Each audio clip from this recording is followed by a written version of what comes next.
Serial நடிகை ராணி அவர்கள் 90ஸ் காலகட்டத்திலேருந்து இப்போ வரைக்குமே ரொம்பவே ஒரு சக்ஸஸ்ஃபுல்லான ஒரு சீரியல் ஆர்டிஸ்ட் அப்படின்னே வந்து சொல்லலாம். நிறைய சீரியல்ல வந்து நெகட்டிவ் ஷேட்ஸ், நெகட்டிவ் ரோல்ஸ் தான் வந்து பண்ணியிருக்காங்க.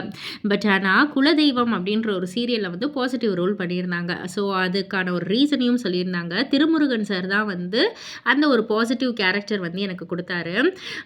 அந்த சீரியல்ல வந்துட்டு அதாவது எப்பவுமே வந்துட்டு அந்த ஒரு நெகட்டிவ் ஆட்டிட்யூடோடயே அப்படியே ஒரு இதோடயே தான் வந்து நான் வந்து அந்த ஒரு நடிப்புலலாம் நான் வந்து நடிப்பேன்.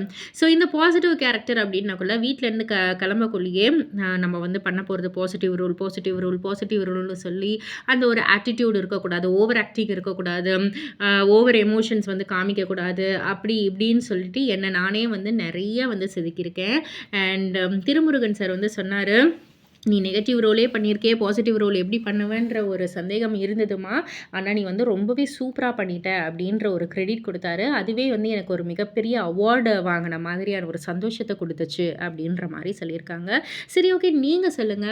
ராணி அவர்கள உங்களுக்கு எந்த அளவுக்கு பிடிக்கும் அப்படின்றத கீழ உள்ள கமெண்ட் பாக்ஸ்ல குறிப்பிட்டு சொல்லுங்க. மறக்காம சேனல சப்ஸ்கிரைப் பண்ணி பக்கத்துல உள்ள பெல் ஐகானை கிளிக் பண்ணிடுங்க.